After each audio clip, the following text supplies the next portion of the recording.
Brise, brise, brise la force du moi qui combat mon âme et t'empêche de vrai en moi. Brise l'orgueil dans mon cœur qui se lève parmi mes frères, qui m'empêchent, mon Jésus, d'être leur serviteur. Brise l'égoïsme dans mon cœur qui s'est élevé comme un mur, me remplit du souci du monde qui m'empêche d'aider les autres.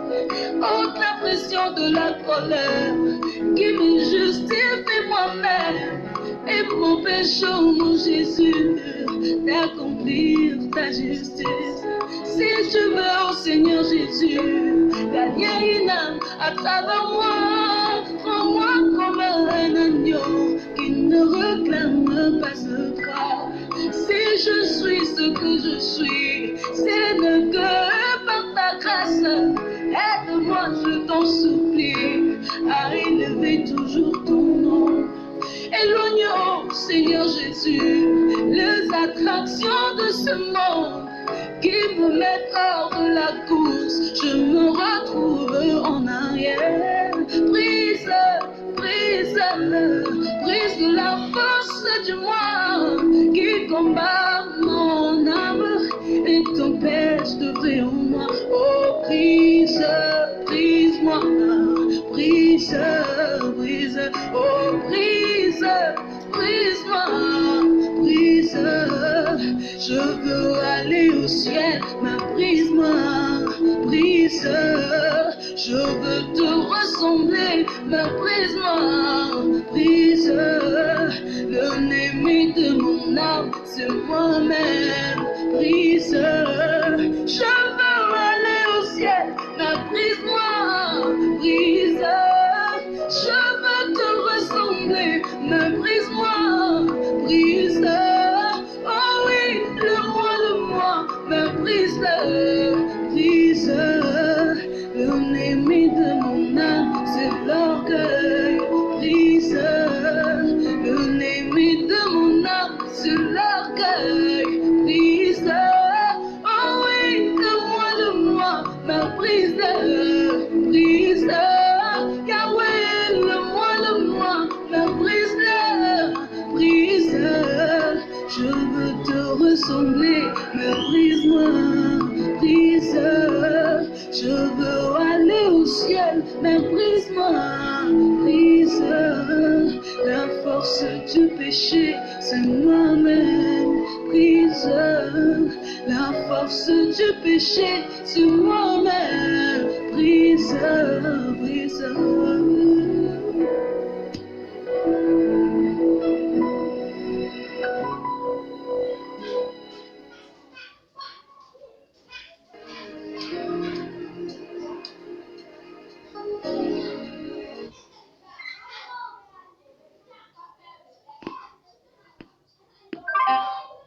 Alléluia, alléluia, shalom, bonjour, bonsoir bien-aimés, tout dépend de l'heure à laquelle vous êtes en train de nous suivre. C'est encore votre frère Placide Roberto Ekata sur votre chaîne d'exhortation habituelle YouTube Exode TV. Bien-aimés, chers auditeurs, comme vous le savez déjà, notre but c'est de préparer, n'est-ce pas, les enfants de Dieu pour la rencontre, n'est-ce pas, avec le Seigneur, pour l'enlèvement. Alors bien-aimés, aujourd'hui nous allons aborder un thème qui est très important, n'est-ce pas? Comme je le disais tantôt, bien aimé, notre objectif c'est de préparer, n'est-ce pas, les gens à être prêts pour l'enlèvement parce que notre Seigneur Jésus-Christ revient bientôt. Et nous allons parler, n'est-ce pas, d'un thème qui est très important aujourd'hui, à savoir c'est la bénédiction de l'Éternel qui enrichit. Bien aimé, cet enseignement, n'est-ce pas, concerne la bénédiction. Il est question, n'est-ce pas, de comprendre comment est-ce que les enfants de Dieu doivent aborder la question de la bénédiction aujourd'hui. Et le thème central, n'est-ce pas, que nous allons aborder, c'est comment entrer, n'est-ce pas, dans la bénédiction de Dieu. Bien aimé, vous savez, le sujet de la bénédiction est devenu un sujet qui porte, n'est-ce pas, à beaucoup de controverses aujourd'hui dans le milieu chrétien.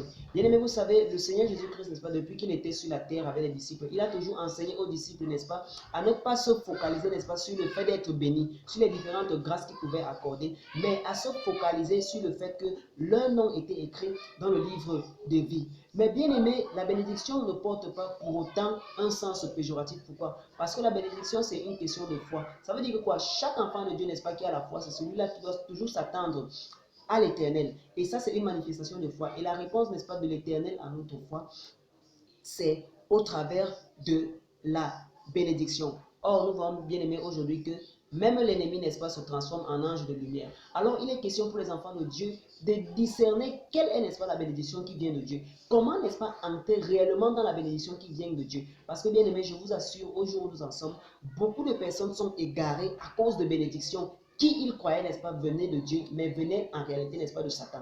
Alors, toi, enfant de Dieu qui est en train de suivre, n'est-ce pas, cette émission, toi qui, n'est-ce pas, qui a le privilège, n'est-ce pas, de participer à cet enseignement sur votre chaîne d'exhortation Exode TV.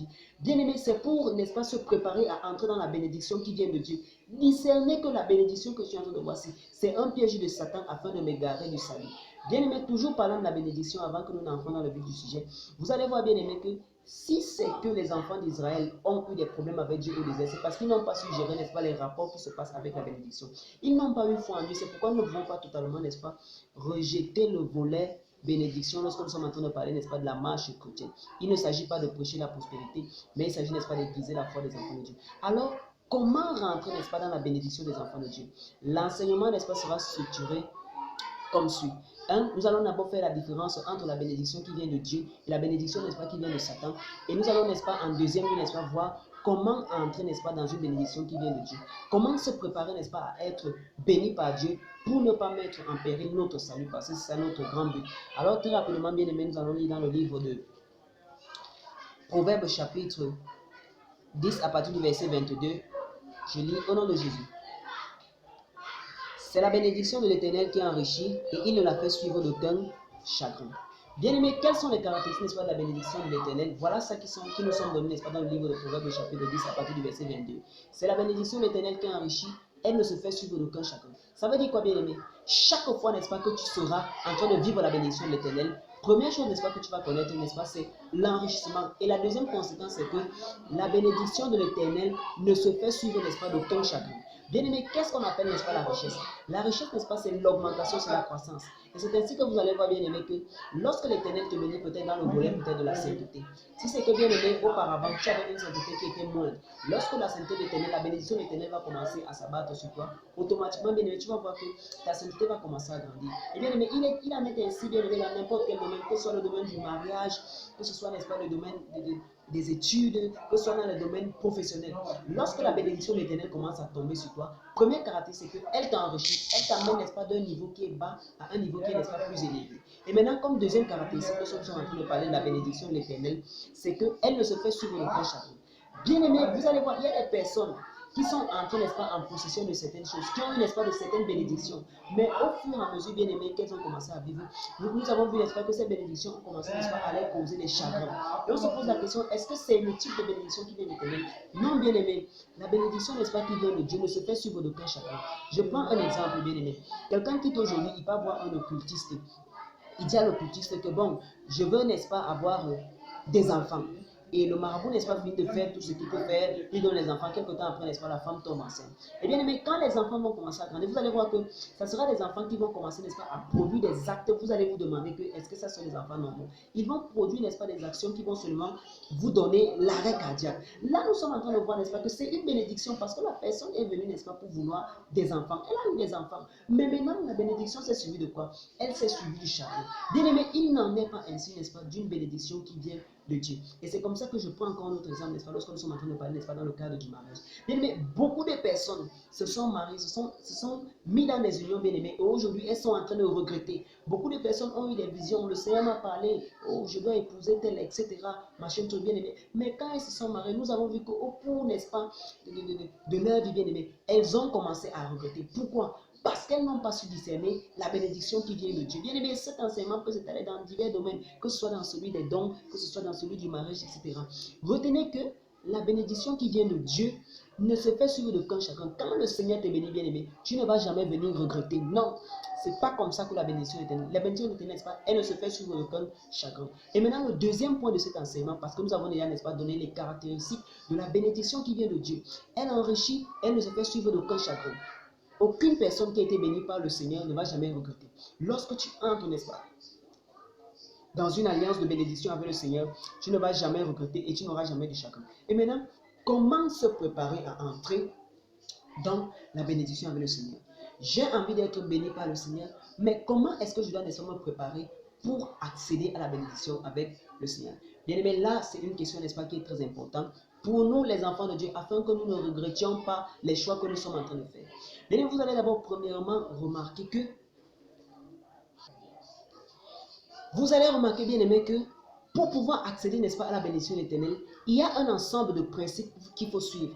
En fait, la bénédiction de l'Éternel, n'est-ce pas, répond d'abord à un ensemble de codes qu'il faut suivre afin d'accéder à cette dernière. Et c'est pourquoi, n'est-ce pas, le livre de Psaume chapitre 1, à partir du verset 1 à 2, nous dit: Heureux l'homme qui ne suit pas le conseil des méchants, qui ne s'arrête pas sur la voie des pécheurs et ne s'assied pas en compagnie des moqueurs, mais qui trouve son plaisir dans la loi de l'Éternel et la médite jour et nuit. Il ressemble à un arbre planté près d'un cours d'eau. Il donne son fruit en sa saison et son feuillage ne flétrit point. Tout ce qu'il fait lui réussit. Bien aimés, nous sommes bien en train de voir que la bénédiction qui vient de Dieu est conditionnée, n'est-ce pas, par l'obéissance à sa parole. En fait, bien aimé, si tu veux, n'est-ce pas, te prédisposer à obéir à la bénédiction qui vient de Dieu, automatiquement, tu dois d'abord commencer, n'est-ce pas, par te conformer aux différentes exigences que le Seigneur a mis. Sinon, quoi, bien aimé, si tu as une bénédiction alors que tu ne t'es pas conformé, n'est-ce pas, aux exigences de Dieu, sache que ce n'est pas une bénédiction qui vient de Dieu. Et la conséquence, n'est-ce pas, qui va s'en suivre, c'est que, bien aimé, tu auras du chagrin et tu auras du regret. Or, pour entrer, n'est-ce pas, dans la bénédiction de Dieu, il faut d'abord, premièrement, respecter les principes de Dieu. Je vais prendre, n'est-ce pas, un exemple palpable pour que les enfants de Dieu et le peuple de Dieu puissent comprendre, bien aimé. Je suis en train de peut-être de parler le cas du mariage. C'est un cas que j'aime beaucoup. Bien aimé, nous savons, n'est-ce pas, que les principes que le Seigneur a établis pour le mariage, c'est quoi? La chasteté avant le mariage. Le Seigneur, la volonté du Seigneur, n'est-ce pas, c'est que tous ses enfants se marient. C'est pourquoi, n'est-ce pas, il est dit dans Genèse: l'homme quittera son père et sa mère et s'attachera à sa femme. Donc, comme tu es en train de me suivre, c'est le plan de Dieu, n'est-ce pas, que tu se maries. Dieu veut, n'est-ce pas, que ses enfants soient heureux dans le mariage. Mais maintenant, pour accéder au mariage, n'est-ce pas, selon Dieu, il faut, n'est-ce pas, respecter les conditions que le Seigneur a mis. Le Seigneur a mis quelles conditions? Il a mis, n'est-ce pas, les conditions de chasteté, de pudeur avant le mariage. Et tu vas voir, n'est-ce pas, bien aimé, que celui qui commence à se préserver, tu commences à te préserver, tu commences à te préserver, tu commences à te préserver, dans l'attente, n'est-ce pas, de la promesse que l'Éternel a faite à toi.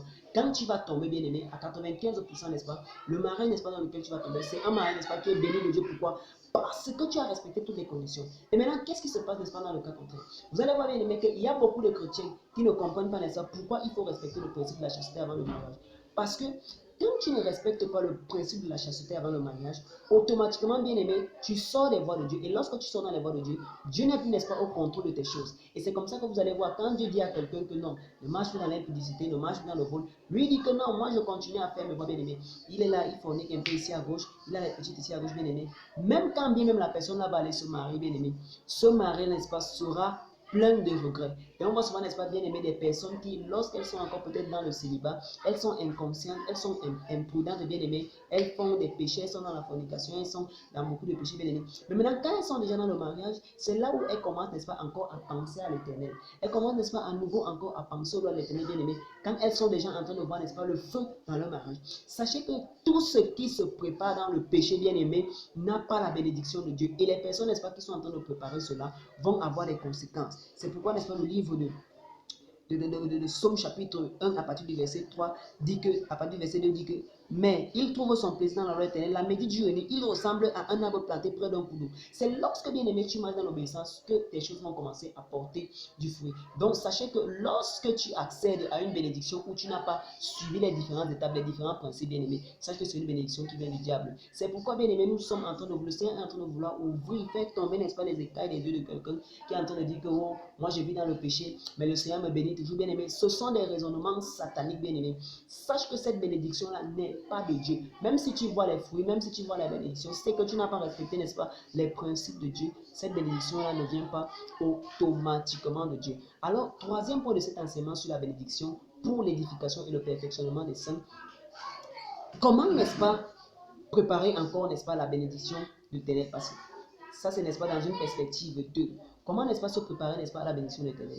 J'aimerais d'abord, premièrement, dire que, bien aimé, la bénédiction chez un enfant de Dieu véritable n'est pas le fruit d'un hasard, n'est pas, n'est-ce pas, le fruit d'une surprise. Bien que Dieu puisse nous surprendre, mais j'aimerais, n'est-ce pas, j'aimerais me limiter dans la perspective où ce n'est pas le cadre d'une surprise, parce que les surprises dépendent de Dieu. Mais nous, on a, n'est-ce pas, ce qu'on peut faire afin de ça. On a des principes qu'on peut respecter afin, n'est-ce pas, de s'attendre à la bénédiction de Dieu.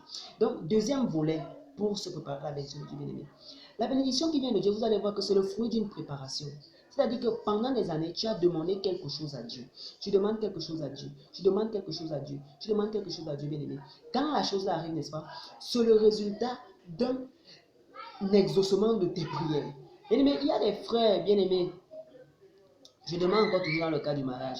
Il va venir, il va dire que donc, il était en train de vivre, n'est-ce pas, sa vie comme ça. Il vivait sa vie, il faisait ses choses comme ça. Après, un bon matin, il dit que oh, j'ai eu une vision, c'est tel. Donc, lui-même, il ne s'attendait même pas à la vision. J'ai eu une vision, c'est tel que ma femme. Après, automatiquement, ils vont aller se marier. Ça va commencer à tourner à la catastrophe. Et on sait que le divorce, c'est un péché. Et automatiquement, le frère va se retrouver, n'est-ce pas, dans une situation où il ne va plus faire marche arrière. Pourquoi? Parce que, bien aimé, il ne s'est pas attendu à ces choses-là. Or, n'est-ce pas, la bénédiction qui vient de Dieu se prépare. C'est-à-dire que tu te prépares à la bénédiction qui vient de Dieu. Nous avons, n'est-ce pas, l'exemple de notre patriarche Abraham, bien aimé. Abraham s'est préparé, n'est-ce pas, à la bénédiction de son enfant pendant des années, bien aimé. Ce n'était pas une surprise, ce n'était pas un coup de roue. Généralement, bien aimé, quand quelqu'un a des choses comme ça qui arrivent en coup de route, sachez que ce ne sont pas les choses sûres. Une véritable bénédiction se prépare. C'est-à-dire que tu commences à demander au Seigneur, Seigneur, je veux telle chose, je veux telle chose, je veux telle chose. Et tu te conformes, n'est-ce pas, au principe de Dieu tout en demeurant dans la prière. Ce qui fait en sorte que quand la bénédiction vient tomber, bien aimé, ça c'est une bénédiction qui vient de Dieu. Pourquoi? Parce que ça a été le fruit d'une préparation. Alors bien aimé, il n'est plus question de tomber dans le piège de l'ennemi. La véritable bénédiction, c'est celle qui vient de Dieu lorsqu'on obéit au principe. Lorsqu'on obéit au principe de Dieu, bien aimé, tu vis ta vie et que tu es béni, même si tu es à l'église, bien aimé, sache que cette bénédiction, n'est-ce pas, vient du diable et elle ne va pas, n'est-ce pas, favoriser pour ton salut. Elle va toujours, n'est-ce pas, s'en suivre des chagrins. Et le plus grand chagrin, n'est-ce pas, qu'un enfant de Dieu puisse avoir, bien aimé, c'est le chagrin d'aller en enfer, de mourir ici-bas et d'aller en enfer. La bénédiction qui vient de Satan, bien aimé, ne va jamais te pousser à chercher les voies de Dieu.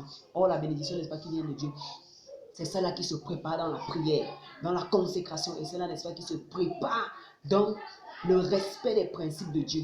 C'est comme ça que tu vas savoir que la bénédiction que tu es en train d'avoir là actuellement, c'est une bénédiction qui vient de Dieu. Alors, bien aimé, qui pourra encore comprendre, n'est-ce pas, les élus, après tous ces passages, après tous ces enseignements, n'est-ce pas, que nous avons déjà eu? Telle était, n'est-ce pas, l'exhortation que nous avons, que le Seigneur nous a mis à faire, n'est-ce pas, de partager avec vous. Soyez encore bénis et abonnez-vous massivement, n'est-ce pas, sur votre chaîne d'exhortation YouTube, Exode TV. Shalom, shalom et à bientôt.